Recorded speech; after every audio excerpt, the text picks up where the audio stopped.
नमस्कार, बहुत स्वागत आपका प्रदेश हमारा में। मैं हूं आपके साथ श्रुति श्रीवास्तव और मैं हूं आपके साथ प्रियंका राय। बुलेटिन की शुरुआत बड़ी खबर के साथ करेंगे। लोकसभा चुनाव से जुड़ी इस वक्त की बड़ी खबर आपको बताते चले।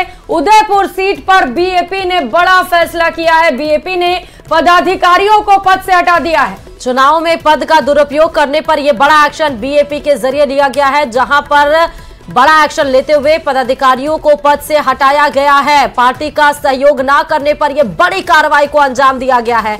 पार्टी अध्यक्ष मोहनलाल रोत ने यह बड़ा एक्शन लेते हुए पार्टी के पदाधिकारियों को पद से हटा दिया और वजह बताई कि पार्टी का सहयोग नहीं कर रहे हैं ये तमाम लोग जिनको पदाधिकारियों को पद से हटाया गया है।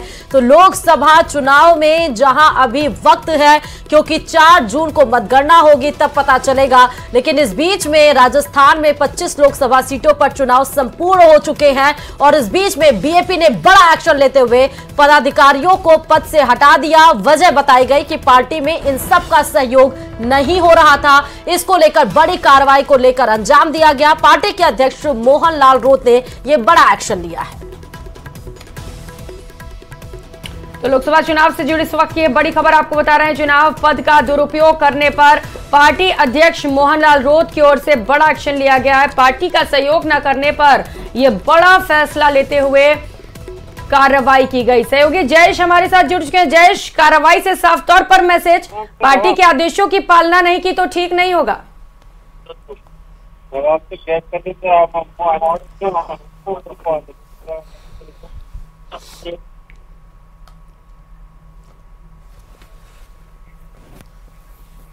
आवाज पहुंच रही है जयेश आप तक?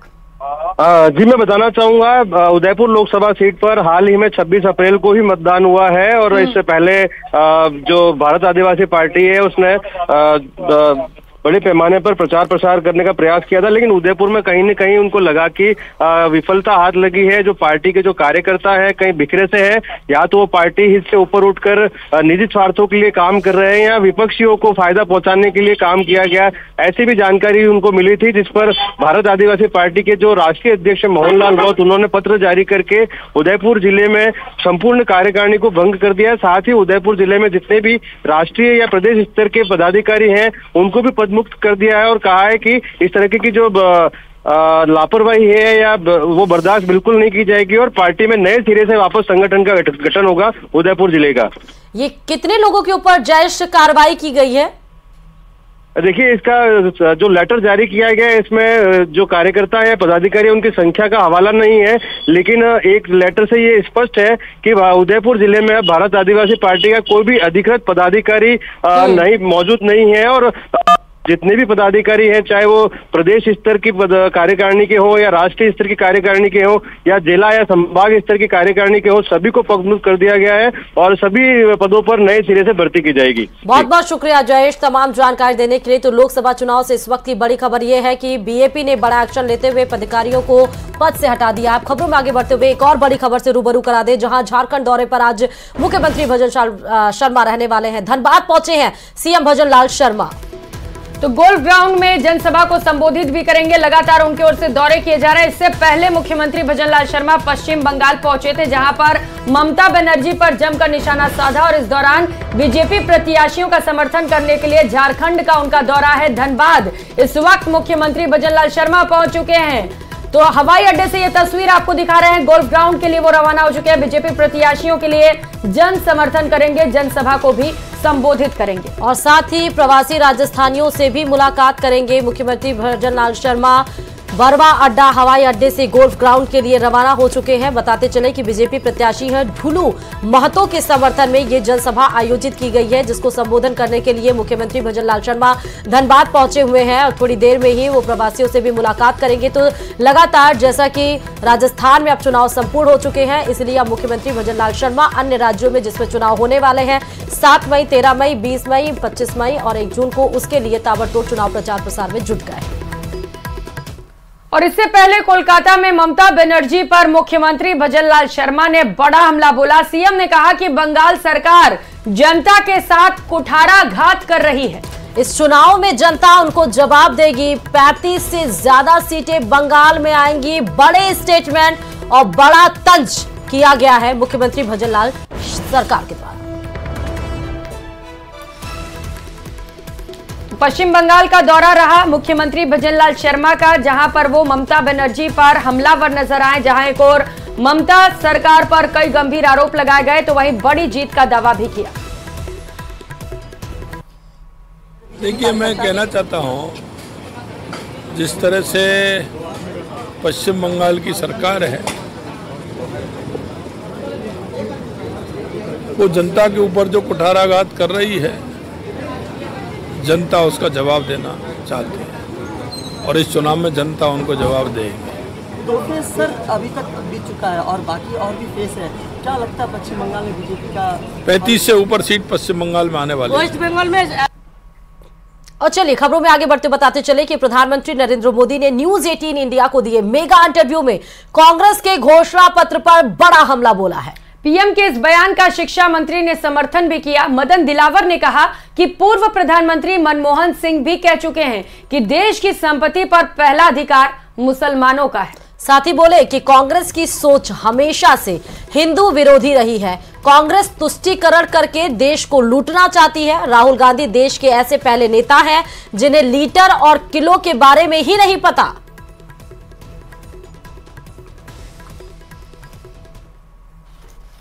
क्योंकि कांग्रेस की मानसिकता ठीक नहीं है और मैं इसलिए कह रहा हूं क्योंकि तत्कालीन प्रधानमंत्री श्रीमान मनमोहन सिंह जी ने भी कहा था कि देश के आर्थिक संसाधनों पर पहले मुस्लिमों का हक है।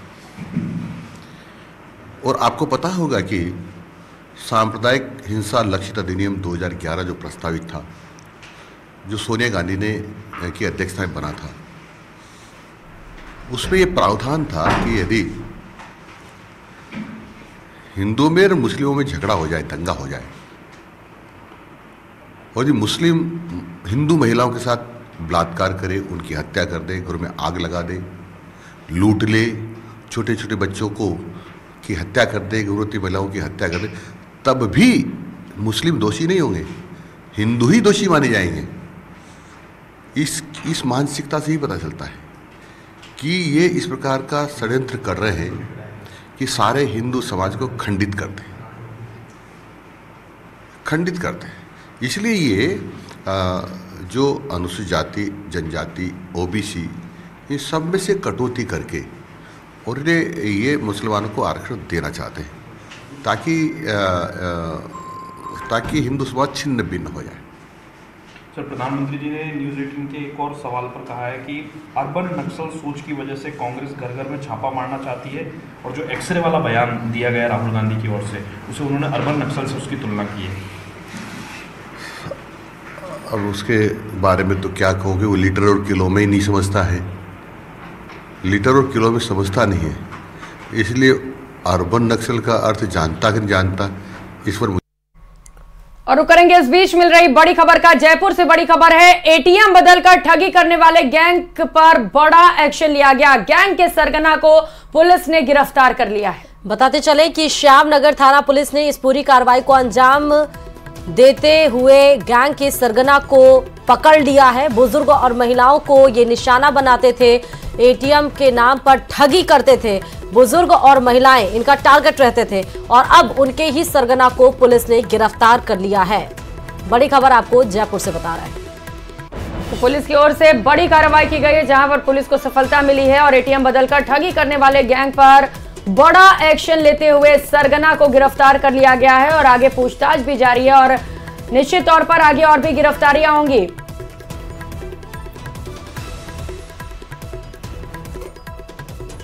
और कर्नाटक की सियासत से इस वक्त की जुड़ी सबसे बड़ी खबर से रूबरू करा दे कि हासन से सांसद प्रज्वल रेवन्ना जेडीएस से निलंबित कर दिए गए। पूर्व पीएम एचडी देवगौड़ा के पोते हैं प्रज्वल। तो जेडीएस की कोर कमेटी की बैठक में निलंबन का बड़ा फैसला लिया गया। रेवन्ना का कर्नाटक सेक्स स्कैंडल के नाम से आया था और इसी मामले को लेकर पार्टी की ओर से एक्शन लिया गया है और पूर्व पीएम एचडी देवगौड़ा के पोते प्रज्वल रेवन्ना को जेडीएस से निलंबित किया गया है। और खबरों में आगे बढ़ेंगे। कर्नाटक की हासन लोकसभा सीट से खबर है, जहां पर जेडीएस सांसद प्रज्वल रेवन्ना की मुश्किलें कम होने का नाम नहीं ले रही। कथित सेक्स स्कैंडल की वजह से विपक्ष लगातार मुखर है। और ऐसे में सवाल यही उठ रहा है कि कर्नाटक की सियासत में अब इस कांड का क्या असर होने वाला है, देखिए इस रिपोर्ट में।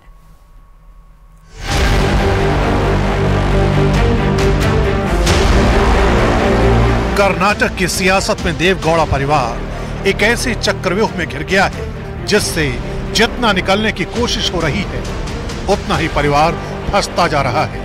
कथित सेक्स स्कैंडल से जुड़ा ये मामला कर्नाटक की राजनीति में कितना हाई प्रोफाइल है, इसे ऐसे ही समझा जा सकता है। प्रज्वल रेवन्ना खुद हासन लोकसभा सीट से सांसद हैं। उनके दादा एच.डी. देवगौड़ा देश के प्रधानमंत्री और कर्नाटक के मुख्यमंत्री भी रह चुके हैं। उनके पिता एच.डी. रेवन्ना भी विधायक और मंत्री रह चुके हैं। प्रज्वल रेवन्ना के चाचा एच.डी. कुमारस्वामी भी कर्नाटक के सीएम रह चुके हैं। यानी कर्नाटक का एक बड़ा राजनीतिक घराना प्रज्वल रेवन्ना पर लगे आरोपों की वजह से बुरी तरह फंस गया है। कर्नाटका में एक बहुत बड़ी बात निकली है कि उनके साथ जो मंच पे खड़े थे, जिनके लिए मोदी जी ने वोट मांगा, उन्होंने हजारों महिलाओं के साथ दुष्कर्म किया, हजारों महिलाओं के साथ। मैं पूछना चाहती हूं मोदी जी क्या कहते हैं इसके बारे में, क्या कहते हैं हमारे प्रधानमंत्री इसके बारे में, हमारे गृह मंत्री क्या कहते हैं इसके बारे में।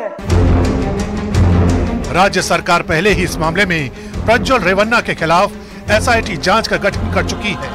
यही वजह है कि जेडीएस बीजेपी गठबंधन के लिए भी ये मामला और गंभीर हो गया है। लेकिन केंद्रीय गृह मंत्री अमित शाह ने इस मामले में बीजेपी का स्टैंड साफ कर दिया है। ऐसा सहन किया ही नहीं जा सकता और भारतीय जनता पार्टी का स्टैंड बहुत स्पष्ट है। हम देश की मातृशक्ति के साथ खड़े हैं, देश की नारी शक्ति के साथ।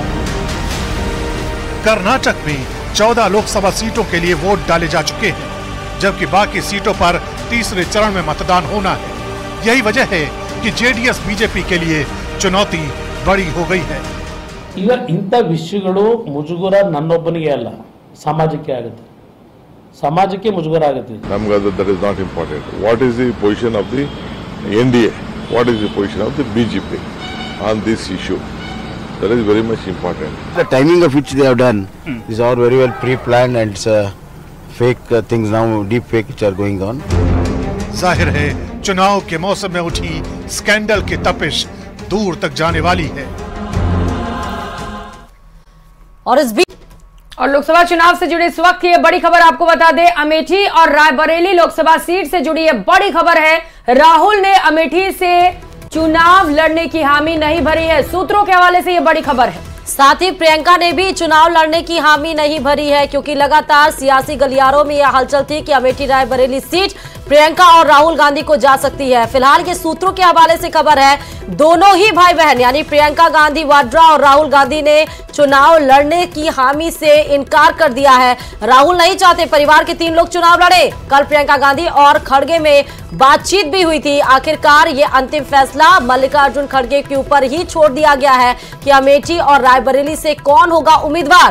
फिलहाल इस बीच में बड़ी खबर यही है कि प्रियंका गांधी और राहुल गांधी ने अभी फिलहाल मना कर दिया है अमेठी और रायबरेली से इस बार लोकसभा चुनाव लड़ने के लिए। और वहीं अमित शाह ने प्रेस कॉन्फ्रेंस में सीधे सीधे राहुल गांधी पर हमला बोला। उन्होंने कहा कि जब से राहुल गांधी ने कांग्रेस की कमान संभाली है, तब से कांग्रेस की राजनीति में गिरावट आई है। उन्होंने राहुल गांधी पर झूठ फैलाने का भी आरोप लगाया, सुनाते हैं क्या कहा। और निराशा का द्योतक जब से राहुल गांधी कांग्रेस की कमान संभाले हैं, राजनीति का स्तर नीचे नीचे नीचे ले जाने का काम कर रहे हैं। और ये इसका चरम लोकसभा में चर्चा न हो देना, राज्यसभा में बहिष्कार करा देना, शोर शराबे करना और निराधार झूठ बोलकर प्रजा में भ्रांति फैलाने का काम लगातार उनके नेतृत्व में कांग्रेस पार्टी कर रही है। और मैं मानता हूं कि अब फेक वीडियो सर्कुलेट कर फर्जी टाइप का जन समर्थन प्राप्त करने का ये प्रयास ये बहुत निंदनीय है और भारतीय राजनीति में किसी प्रमुख दल के द्वारा कभी ऐसा नहीं किया गया। और गृह मंत्री अमित शाह ने फेक वीडियो मामले को लेकर कई बयान भी दिए। अब फेक वीडियो मामले में दिल्ली पुलिस ने अपनी जांच का दायरा बढ़ा दिया है। एडिटेड वीडियो की जांच के लिए पुलिस रांची, राजस्थान और मध्य प्रदेश भी जाएगी। तेलंगाना के सीएम को पुलिस पहले ही समन भेज चुकी है। पुलिस को शक है कि इस मामले में कई राज्यों के लोग शामिल हैं और इसी वजह से पुलिस ने जांच का दायरा बढ़ा दिया है। वहीं अमित शाह फेक वीडियो मामले में बीजेपी सोशल मीडिया विभाग ने जयपुर के साइबर थाने में एफआईआर दर्ज कराई है। एफआईआर दर्ज कराने के साथ ही बीजेपी ने फेक वीडियो को लेकर समुदाय विशेष को उकसाने का आरोप भी लगाया है। चलिए खबरों में आगे बढ़ते बताते चले कि एससी, एसटी और ओबीसी आरक्षण खत्म करने के अमित शाह के फेक वीडियो मामले में सियासत अब तेज हो चली है। प्रधानमंत्री ने विपक्ष पर जोरदार हमला बोला और सीधा आरोप लगाया कि ऐसे फेक वीडियो शेयर करके विपक्ष देश में तनाव फैलाने की कोशिश कर रहा है ताकि चुनाव को प्रभावित कर सके। दिल्ली पुलिस ने इस केस में तेलंगाना के सीएम को पूछताछ के लिए सम्मन भी जारी कर दिए हैं। इस पर कांग्रेस बीजेपी पर भड़की हुई है। वहीं असम में एक शख्स को गिरफ्तार भी किया गया है। देखिए खास रिपोर्ट। ऐसे वीडियो से समाज के अंदर तनाव पैदा करने का षड्यंत्र चल रहा है। झूठ की फेक न्यूज फैक्ट्री तो आप हैं।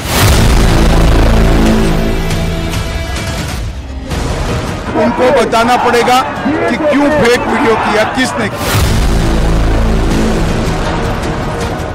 अभी दिल्ली पुलिस को इस्तेमाल कर रहे चुनाव जीतने के लिए। देश के गृह मंत्री अमित शाह के वायरल हुए फेक वीडियो ने पहले से गरमाए चुनावी माहौल को और भी भड़का दिया। CNN न्यूज 18 से एक्सक्लूसिव बातचीत में अमित शाह ने भी विपक्ष को घेरा। अब इन पर क्रिमिनल केस हुआ है, क्रिमिनल केस वो फेस कर रहे हैं। उनको बताना पड़ेगा कि क्यों फेक वीडियो किया, किसने किया। ये मामला तेलंगाना से उठा, दिल्ली में FIR हुई। मुंबई में भी बीजेपी ने यूथ कांग्रेस के खिलाफ साइबर सेल में शिकायत की और असम में भी एक गिरफ्तारी हो गई। अमित शाह के फेक वीडियो पर देश में एक्शन शुरू हो गया है।